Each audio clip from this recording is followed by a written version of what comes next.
Hello students, कैसे हैं आप सब लोग। अकाउंट्स के बाद काफी सारे बच्चों की रिक्वेस्ट पे मैं लेके आया हूं कि इकोनॉमिक्स में आप एटलीस्ट इन टॉपिक को पढ़ के गारंटी से पास हो सकते हो। ज्यादा बड़ी बात नहीं करूंगा। ये जो मैक्रो है ना आपका, अच्छा मैं ये जो बात कर रहा हूँ ये बोर्ड एग्जामिनेशन 2021 की, जिनका 1 सितंबर को एग्जामिनेशन है ना अभी, उनकी बात कर रहा हूँ। तो 40 नंबर की मैक्रो है। मेरे कहे चलोगे ना, 5 दिन दे दो, बस 5 डेज मैक्रो पे दे दो। जो टॉपिक बता रहा हूं हार्डली एक दिन में 2 से 3 टॉपिक याद करना है बस आपको। यार होल डे पे 2 से 3 टॉपिक तो आराम से एक दिन में याद कर सकते हो, याद करके मेरी वीडियो से समझ के लिख सकते हो, है कि नहीं।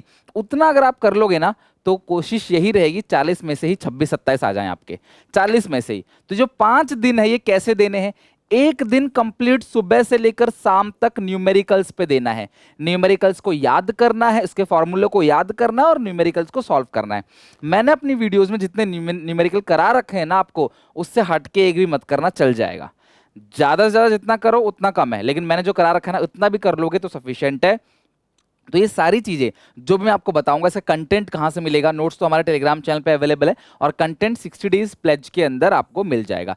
60 डेज प्लेज प्लेलिस्ट डिस्क्रिप्शन बॉक्स में अटैच है ऑलरेडी, वहां जाओ। मैक्रो इकोनॉमिक्स की प्लेलिस्ट है। जितना भी आज बताने वाला हूं एग्जामिनेशन में उम्मीद है 40 में से 27 नंबर आप इसी में से कवर कर लोगे, मैक्रो में से।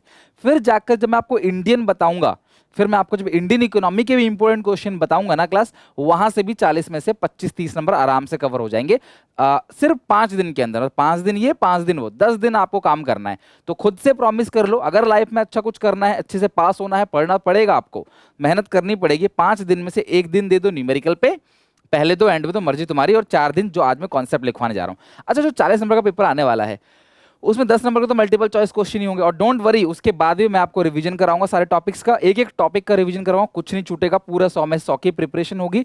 न्यूमेरिकल्स भी आपको मैं रिवीजन करा दूंगा, और क्लास एमसीक्यू भी। और 24 जो है वो समझ लो क्लास थियोरी, यानी सिर्फ लिखने के लिए 24 नंबर का आएगा, है कि नहीं। तो उन 24 नंबर में क्या क्या चीजें पूछी जा सकती है, ध्यान समझना। सबसे पहली बात, जो न्यूमेरिकल है वो 2 चैप्टर से आएगा, एडीएएस और नेशन इनकम। अगर क्लास इससे आ गया मान लो 6 नंबर में, वैसे 6 नंबर का तो मुश्किल है, 4 नंबर तक का आएगा, मे बी इससे 3 नंबर का आ जाए या 4 नंबर में, तो 8 नंबर मान के चलो, 6 से 8 नंबर तक मान के चलो कि न्यूमेरिकल पूछा जाएगा। तो एडीएएस के न्यूमेरिकल, कंजप्शन फंक्शन वाले, सेविंग फंक्शन वाले, मल्टीप्लायर वाले न्यूमेरिकल, और नेशनल इनकम में जो न्यूमेरिकल है production method, income method, expenditure, बस उससे बाहर नहीं आएगा। ये न्यूमेरिकल हो गया, यहाँ पे 7-8 नंबर आप कवर करोगे। न्यूमेरिकल पे फोकस इसलिए करना क्योंकि यहाँ से नंबर कटते नहीं है। लिखने वाले को क्या है कि आपका राइटिंग अच्छा लगा न लगा, आपकी लैंग्वेज अच्छी लगी न लगी, आपने जो लिखा है वो उसको सही लगा न लगा, बट न्यूमेरिकल में आंसर 400 आ रहा है तो सबका 400 ही आंसर रहेगा ना। अब आते हैं नेशन इनकम, माना हर यूनिट से 3-3, 4-4, 2-2 क्वेश्चन उठाएं, बस उतना उतना भी कर लोगे ना तब भी बहुत अच्छा स्कोर कर लोगे। और ये मैं सिर्फ आप लोगों के लिए, क्योंकि आप लोगों ने अकाउंट्स में अच्छा रिस्पॉन्ड किया कि सर अकाउंटेंसी में हमारा, और जिनके पास अकाउंट, इको और बीएसटी तीनों हैं, तो बेटा उनके लिए बोल रहा हूँ, इको बीएसटी अच्छे से मैं इंपॉर्टेंट क्वेश्चन बता दूंगा, उन्हें कर लेना। अकाउंट्स में मेरा मोबाइल एप्लीकेशन है एसपीसीसी, वहां जाओ, एसपीसीसी मोबाइल एप्लीकेशन डाउनलोड करो। वहां पे कोर्स मैंने सिर्फ आप लोगों के लिए अकाउंट्स के लिए, इको और बीएसटी का नहीं बनाया बिकॉज वो इससे पूरा कवर हो जाएगा, अकाउंट्स कवर नहीं होगा। तो वहां जाकर वो कोर्स आज ही बाय कर लो अगर आपने नहीं किया है। 10% का ऑफ चल रहा है, कूपन लगा देना इंडिया 75, 10% का ऑफ चल रहा है, बहुत ही मिनिमम प्राइस पे क्लास, जहां पे आपको पूरा का पूरा लेक्चर्स, आपको वीडियो लेक्चर्स पीडीएफ मिल जाएगा, जहां पे आप अकाउंट्स की तैयारी कर सकते हो। लेकिन अगर इको में होना क्लास, कहीं भी ऑफलाइन ऑनलाइन कहीं भी कुछ मत जाओ, बस 6 डेज प्लेज को देख लो, और जो इंपॉर्टेंट क्वेश्चन बता रहा हूं उनको देख लो, उनको अपने हैंडराइटिंग में नोट्स बना लो, मेरे नोट्स से देखकर, खत्म। बहुत अच्छा स्कोर करोगे, कोई जरूरत नहीं किसी चीज की, किसी और हेल्प की जरूरत नहीं है। Circular flow of income into sector economy diagram बना के एक्सप्लेन कर देना। डबल काउंटिंग की प्रॉब्लम क्या है और उसे कैसे अवॉइड करते हैं, प्रिकॉशन जरूर पढ़ना, बिकॉज इंक्लूड एक्सक्लूड वाला क्वेश्चन आ सकता है। हालांकि काफी सारे ऑप्शंस रहेंगे, लेकिन फ्री मैंने ऐसा कवर किया है कि इन 4 में से एटलीस्ट 2 क्वेश्चन तो फंस ही जाए इन 4 में से, ठीक है। डिफरेंस की बात करें तो डिफरेंस में स्टॉक और फ्लो का डिफरेंस, फाइनल और इंटरमीडिएट, और रियल और नॉमिनल जीडीपी का। और एक बात ध्यान रखना, इनका फॉर्मूला याद कर लेना, रियल नॉमिनल जीडीपी, जो भी मैं यहाँ बोल रहा हूँ ना क्लास, उसको कॉपी में नोट कर लो, और उतनी चीजें अगर तुमको पता है ना, 40 में से क्लास 30-35 नंबर भी आराम से कवर कर लोगे। अच्छा, स्टॉक और फ्लो में डिफरेंस जरूरी है, डिफरेंस पूछा जाए नहीं, क्या पता स्टॉक का मीनिंग पूछ ले 1 नंबर है, फ्लो का मीनिंग 1 नंबर पूछ ले, क्या पता आपको 4 आइटम दे दे और बोले पहचानो कौन सा स्टॉक है कौन सा फ्लो है, या 2 आइटम दे दे बोले पहचानो कौन सा स्टॉक है, और एमसीक्यू में आ जाए which of the following stock, कौन सा स्टॉक है, 4 में से ये आ जाए, तो ये इस तरीके से घुमा के क्वेश्चन पूछ सकता है। सेम कौन सा फाइनल गुड्स है, कौन सा इंटरमीडिएट गुड्स है, इस पे भी क्वेश्चन पूछ सकता है। और इवन फाइनल और इंटरमीडिएट तो बहुत इंपॉर्टेंट है, 6 नंबर में भी क्वेश्चन पूछा जा चुका है। पहचानो 3 में से कौन सा फाइनल है, कौन सा इंटरमीडिएट गुड्स है। मनी में सिर्फ एक ही चीज याद करना, मनी की मीनिंग और M1 से ऊपर मत जाना, कोई जरूरत नहीं पड़ेगी, ठीक है। मनी सप्लाई का मतलब, और आपको पता है कि ये स्टॉक कॉन्सेप्ट होता है, ठीक है। M1 अच्छे से कर लेना उसको। सेंट्रल बैंक के फंक्शंस, और ये बेटा बहुत इंपॉर्टेंट है, मैं आपको बोल रहा हूं, जहां पे स्टार लगा रखा है ना मैंने, ये बहुत इंपॉर्टेंट है बेटा। Credit creation by commercial bank पक्का आता है क्लास। डिपॉजिट मल्टीप्लायर का फॉर्मूला 1/LRR × 100, इस तरीके से क्लास आपको क्वेश्चन पूछा जा सकता है। तो आपको पूरा का पूरा इसे एक्सप्लेन करना पड़ेगा, एक छोटा सा स्केड्यूल बनाकर, जो मैंने अपनी वीडियोज में अच्छे समझा रखा है, इवन मेरे नोट्स में भी है। एडीएस की बात करें, बड़ा यूनिट है, बस 4 क्वेश्चन दिए हैं आपको। सबसे पहला कि ये मोस्ट इंपॉर्टेंट है, मतलब जहां पे स्टार लगा दूं ना, प्लीज उसको जरूर करके जाना। कोई बच्चा मुझसे पूछता है इसको और सिंप्लीफाई कर लो, तो मैं इन टॉपिक को बताऊंगा, ये चीज आ सकता है पेपर में, कि किस तरीके से एक्सिस डिमांड और डेफिशिएंट डिमांड को कंट्रोल किया जाएगा, मॉनेटरी पॉलिसी से और फिस्कल पॉलिसी से भी। मॉनेटरी पॉलिसी आप जानते हो, quantitative, qualitative, bank rate, CRR, SLR, open market operation, और क्लास रिवर्स रेपो रेट। उस तरह से क्वालिटेटिव है, फिस्कल पॉलिसी का है, उससे कैसे करना है। वर्किंग ऑफ इन्वेस्टमेंट मल्टीप्लायर, जैसा है ना आपका credit creation by commercial bank, उसी तरीके से वर्किंग ऑफ इन्वेस्टमेंट मल्टीप्लायर है। दोनों में से कोई एक ही पूछेगा, दोनों नहीं पूछेगा, बिकॉज सेम सेम जैसा ही है।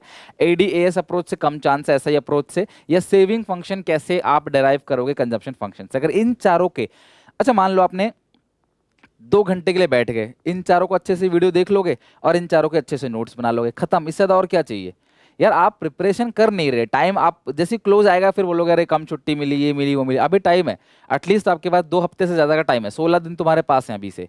आराम से 5 दिन के अंदर कोशिश करो मैक्रो खत्म, 5 दिन के अंदर आपका इंडियन खत्म, फिर भी 6 दिन बचेंगे, उनमें मैं रिवीजन करा दूंगा, मैं आपको MCQ प्रैक्टिस करा दूंगा। इससे ज्यादा क्या करूं आपके लिए। अगर आपको और हेल्प चाहिए तो मुझे कॉमेंट करके बताओ यार, मैं आपका जाके पेपर नहीं लिख के आ सकता, आपको गाइड कर सकता हूँ, मोटिवेट कर सकता हूँ। क्यों इतना ज्यादा सोचते हो, क्यों इतना ज्यादा फोन में बिजी रहते हो, दिन भर फोन में घुसे रहते हो, यहाँ चैट मैसेज वीडियो, ये वीडियो रील देखना। यार 15-20 दिन बाद कर लेना ये सब चीजें, कौन मना कर रहा है, बट अभी 15 दिन पढ़ लो अच्छे से, अगर बाद में मजा करना है तो। नहीं तो बाद में रोते रहना, घर वाले भी निराश हो जाएंगे और आप भी निराश हो जाओगे, कोई फायदा नहीं है। फिर दोबारा पढ़ना पड़ेगा, क्या फायदा, फिर दोबारा इन सारी चीजों को देखो। अब पैटर्न बिल्कुल चेंज हो गया CBSE का अगले साल के लिए, तो फंस जाओगे बिल्कुल, नया पैटर्न से पढ़ना पड़ेगा, फिर से शुरुआत करनी पड़ेगी। गवर्नमेंट बजट, बजट से ज्यादा कुछ मत पढ़ना, 3 क्वेश्चन बस, 3 question. Revenue receipt, capital receipt, revenue expenditure, capital expenditure, लेकिन अच्छे से पढ़ना। इसका डिफरेंस भी, इसके जो पॉइंट्स है ना मतलब कि एग्जांपल्स, वो भी, कंपोनेंट्स भी। और बजट बनाते क्यों, शॉर्ट में आपको बता रखा है ना मीरा। देखते हैं कितने बच्चों को, आप कितने बच्चों ने मुझसे पढ़ा है, जरा देखते हैं क्लास। ईमानदारी से बताना ताकि मैं अच्छे से जज कर पाऊं।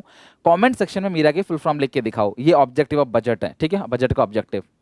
फॉरेन एक्सचेंज रेट और भी, बस खत्म। तो हार्डली 14-15 टॉपिक है। अगर इन 15 टॉपिक को भी अगर आप एक दिन में 3 टॉपिक भी करते हो ना, तो यार 5 दिन में खत्म है, बताओ इससे ज़्यादा क्या सिंप्लीफाई करूं। और अगर भरोसा है मुझ पे कि इनमें से क्वेश्चन आ सकता है, अच्छा हाँ, कई बार बच्चे बोलते सर ये सेम क्वेश्चन आपने जो बताया वो नहीं आया। बेटा सेम क्वेश्चन कैसे आ सकता है, मैंने हेडिंग्स लिखी है ये। रेवेन्यू रिसीट, कैपिटल रिसीट, मैंने बोला आप अच्छे से पढ़ लेना। तो रेवेन्यू रिसीट के अंदर से कोई क्वेश्चन पूछेगा तो यार एक लाइन बना के पूछेगा ना, उसका मीनिंग रेवेन्यू रिसीट होगा, तो उस तरीके से क्वेश्चन पूछा जाएगा। इतना तो आपको पढ़ते पढ़ते अंडरस्टैंडिंग हो जाएगी। आप बोले सर सेम यही क्वेश्चन, यही वर्ड लिखा हुआ आ जाए, तो यार ऐसा कोई शायद वही बता सकता है इसका पेपर हो पहले से, ठीक है। फॉरेन एक्सचेंज रेट में impact of depreciation and appreciation, मैंने ये लिखा है डेप्रिसिएशन और एप्रिसिएशन, क्या पता क्वेश्चन में डेप्रिसिएशन आ जाए या एप्रिसिएशन आए, दोनों तो आएगा नहीं। और ये डेप्रिसिएशन और एप्रिसिएशन ऑन डोमेस्टिक करेंसी अलग है, ऑन फॉरेन करेंसी अलग है, तो आपको अच्छे से समझना है प्लीज यार, ये चैप्टर से पढ़ लेना। मैनेज फ्लोटिंग या डर्टी फ्लोटिंग वो, और इंपैक्ट ऑफ डेप्रिसिएशन एप्रिसिएशन, इसके अलावा कुछ पढ़ने की जरूरत नहीं है आपको, ये 2 बहुत है। मैं ये नहीं कह रहा किसी से कि इसके अलावा कुछ आएगा नहीं, बट अगर आप सिर्फ इंपॉर्टेंट टॉपिक्स की बात करो तो ये वो टॉपिक है, ठीक है। बीओपी की बात करें, करंट अकाउंट और कैपिटल अकाउंट कंपोनेंट, अच्छे करंट अकाउंट के कंपोनेंट आप अच्छे से लर्न करें ना, और कैपिटल अकाउंट के जो कंपोनेंट है वो अच्छे से लर्न करें ना, कि कब करेंसी पैसा आता है, कौन सा क्रेडिट आइटम है, कौन सा डेबिट आइटम है। पैसा आएगा बाहर से, फॉरेन करेंसी आएगी, plus credit item foreign currency जाएगी, माइनस डेबिट आइटम। तो अगर आप इन सारे टॉपिक को अच्छे से कर लोगे, damn sure class out of 40 आपके 26-27 से ऊपर ही आएंगे, कम नहीं आएंगे। इनको अच्छे से कर लिया और कैसे क्वेश्चन पूछे जाएंगे इसके बेसिस पे आपने प्रिपरेशन कर लिया, तो आई होप आपका एग्जामिनेशन क्लोज है, आप कोई लापरवाही नहीं कर रहे, ये आखिरी मौका, बिल्कुल क्लास आप गवाओ मत, अच्छे से मेहनत करो ताकि क्लास रिजल्ट आपका अच्छा है और आप आगे कॉलेज जाके अपना ईयर बचा लो। 1 ईयर की कीमत क्लास पैसों में नहीं लगाई जा सकती। 1 साल गुजर गया तो आप हमेशा पीछे रहोगे, आपके दोस्त आगे निकल जाएंगे, ठीक है, हमेशा पीछे रहोगे आप, ठीक है। तो इसीलिए बोल रहा हूँ यार, मेहनत करो अच्छे से ताकि उनके साथ चलो और घर वालों को प्राउड फील कराओ, ठीक है। आई होप आप इन सब टॉपिक को पढ़ोगे। वीडियो अच्छी लगे लाइक करना, अपने सारे दोस्तों में शेयर कर देना जिनको ये इंपॉर्टेंट क्वेश्चन की जरूरत है, ठीक है। टेक केयर, बाय बाय, मिलते हैं नेक्स्ट वीडियो में।